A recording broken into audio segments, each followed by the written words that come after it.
This needs to stop now.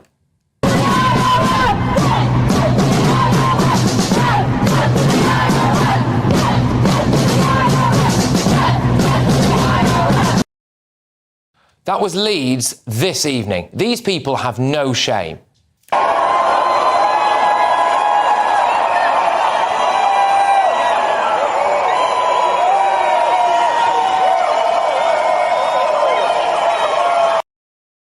That's from Glasgow tonight. As I speak to you, there are protests that we've seen in Manchester, Leeds, London, Leicester and Glasgow. On today of all days. It's disgusting. Armed police at Christmas markets, bollards along pavements, airport-style security at large gatherings, primary schools practising lockdown drills. Why? Islamist terrorism. But nobody feels this more than the Jewish community in Britain. Today, this happened, and a warning, this is distressing. They've killed him.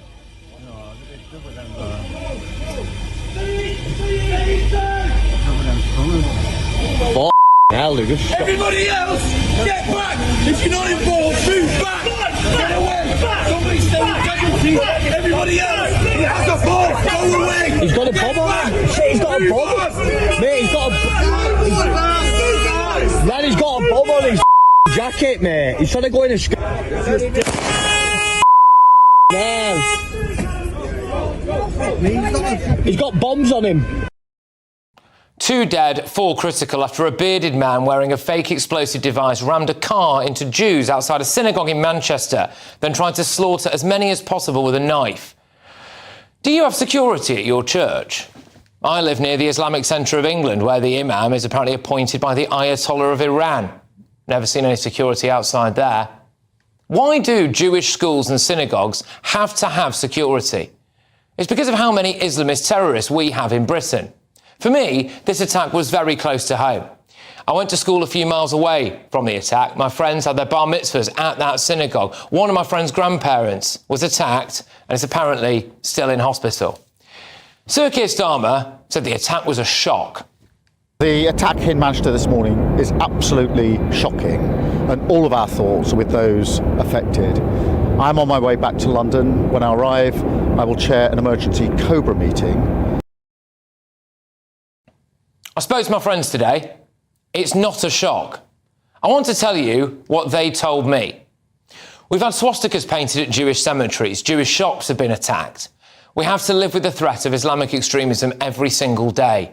We all knew something was going to happen because we've imported people from countries and cultures where they are taught to hate Jews. Another lad I went to school with works in the NHS. He hides his faith, not just from patients, but from his colleagues. He feels that if his colleagues in a wonderfully diverse NHS found out that he was Jewish, that he would face persecution. Another friend of mine lives just a few doors down from the synagogue in Manchester. He's too afraid to let his girlfriend walk to work nearby in case someone notices that she's Jewish and attacks her. Here's another quote for you from my friend's mum who lives nearby. Sir Keir Starmer can save his platitudes. He's a weak leader, and weak leaders create weak countries. People with his political views and ideology have emboldened lunatics who want to kill us. Jews from Manchester could set up a colony on the moon and they'd still come for us. At my old school, there was always a large Jewish contingent. Now, I spoke to one of my old teachers a little while ago, and he told me that Jewish parents weren't sending their children there anymore. Instead, they were sending them to the Jewish school King David. Why?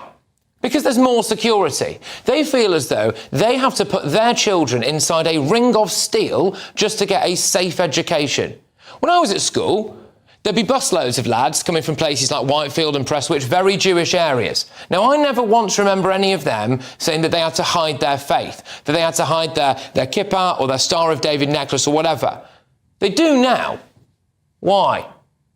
Islamist terrorism, antisemitism. This, believe it or not, is Manchester.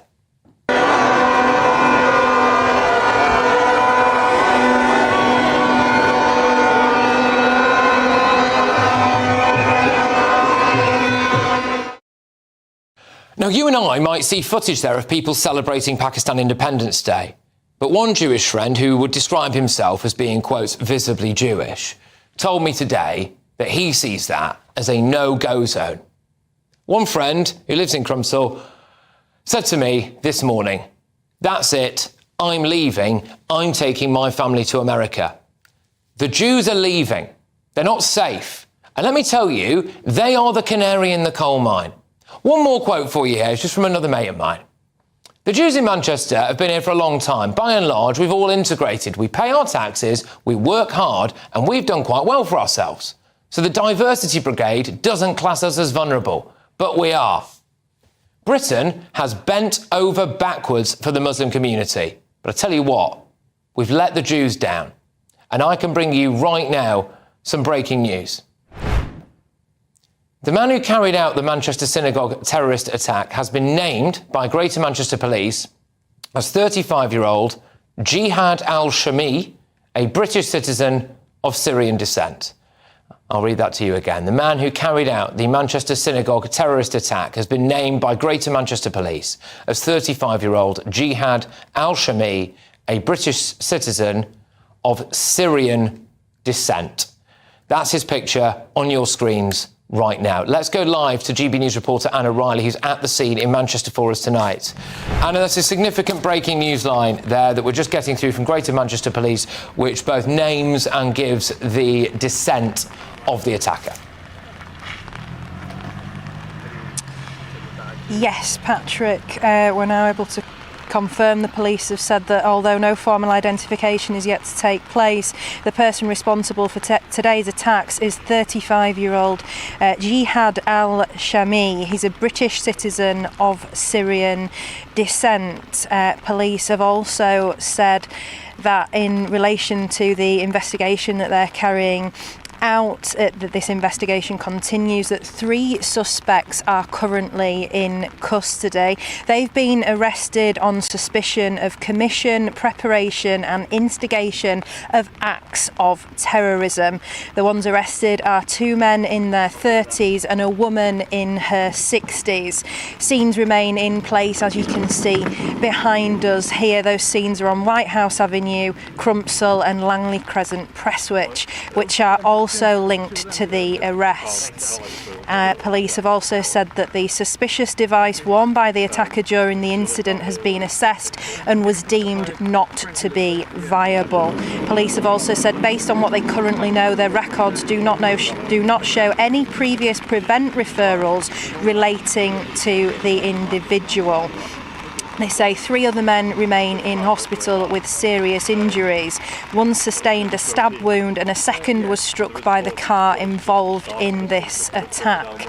The 3rd man later presented himself at hospital with an injury that may have been sustained as officers stopped the attacker. Police say that they're working to formally identify those who have been tragically killed and provide support to their loved ones, in addition to the wider community. They add as well that they are looking into the motive of this attack as well and finding out further information. And we've been here throughout the day, Patrick, speaking to people in this community and been told that they say that people have been killed here as Jewish people just for being Jewish. Anna Riley, thank you very much. And Anna's going to be at the scene for us as well. So any more developments and we'll go straight back there. Just to recap, the man who carried out that Manchester synagogue terrorist attack has now been named by Greater Manchester Police as 35-year-old Jihad Al Shamie, a British citizen of Syrian descent. There are 3 suspects currently in custody and have been arrested on the suspicion of commission, preparation and instigation of acts of terrorism. 2 men in their 30s and a woman in her 60s. Let's get the thoughts of my panel this evening. We've got former Conservative Minister Gillian Keegan, political commentator Chloe Dobbs, former Labour Party advisor Matthew Larser. OK, that breaking news line then is that it's a man believed to be of Syrian descent. And, you know, I'm just going to ask you, Gillian, have we let these very, very dangerous ideologies and cultures come to Britain a bit too freely, do you think? Well, I mean, dangerous ideologies and cultures are all over the world and all over the internet, right? So they come here. But it is very sickening, and it does remind me when I was Education Secretary. It was just after the 7th of October. And the Jewish community from that moment have been very fearful in this country. And you showed some of the marches, some of the protests, some of the intimidation, whether it's been in schools, universities, even nurseries. They have security on nurseries. Just talk to me about that. So Jewish nurseries where toddlers go, where babies go, they have to have security. Yeah, Jewish schools of all ages.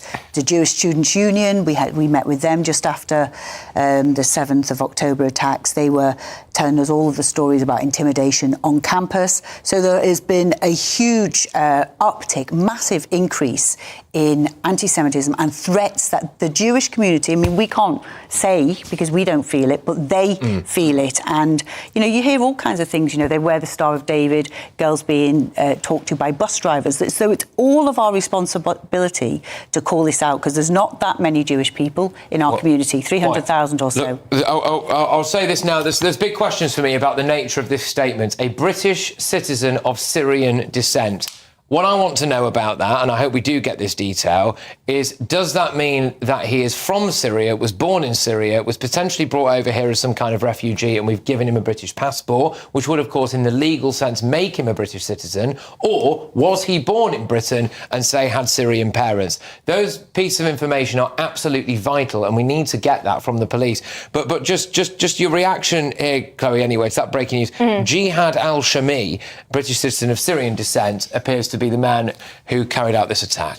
Look, we don't know, as you say, we don't know if he was born here, we don't know exactly how he came here, if he was born in Syria, but what I will say is I've been in Syria, and there are many, many Syrians who are in a lot of pain and a lot of poverty, but there's also still a very prevalent ideology of ISIS there and various other terrorist organisations, and when you allow people to come through illegally, unvetted, through our borders, we don't know who's coming through, we don't know exactly who this guy is, but what I fear after seeing what's happened today is how many other people coming from countries that do have ideologies like the ISIS ideology and other groups prevalent, how many people who want to commit an attack against Jews and anyone who's considered an infidel are going to come through illegally because they know they won't be vetted?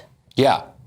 It's just utterly disgusting. But I spoke to several members of the Jewish community just around the corner there, as you would have just heard, Matthew. They're not shocked, are they? They seem like they knew that this stuff was inevitable. Well, I think, to be fair to the Prime Minister, it was shocking rather than he was shocked. I think, you know, sadly, we've all known, you know, the threat that there has been, as Gillian was saying, since October the 7th. I think both under the government Gillian was part of and under the new government, extra resources have been given to the Community Safety Trust, which is the Jewish-run organisation that protects synagogues and other Jewish sites. You saw the guys out there they have CST on the back of their jackets. We saw that today. I think one of them actually has already been praised by the police for their actions. So, I mean, you know, I think it is shocking. I don't think it is a surprise. See what I think is disgusting, and we can take this now, I believe. There are pro-Palestine marches taking place now, OK? So they're happening in at least London, Leeds. At the one in Leeds, they were still chanting death, death to the IDF. We played you a clip of that earlier on. There's been some in Manchester where the attack has happened. There's some in Glasgow as well that we're seeing. I mean, have these people got no shame, Gillian? I mean, it is dreadful to be doing this and to be doing this today. I don't know if they were already planned, but if they were, they should stop those plans. I mean, we had a lot of discussion about this. We had a lot of COBRA meetings about this. We had a lot of discussion with the police about what they should be doing, because trying to get the line between the right for peaceful protest, but intimidating others, particularly specific communities, is one that we were never convinced that the police had got right. And we were always sort of having this discussion about whether they had the power or not to be able to, for example, deal with some of the protesters which go too far.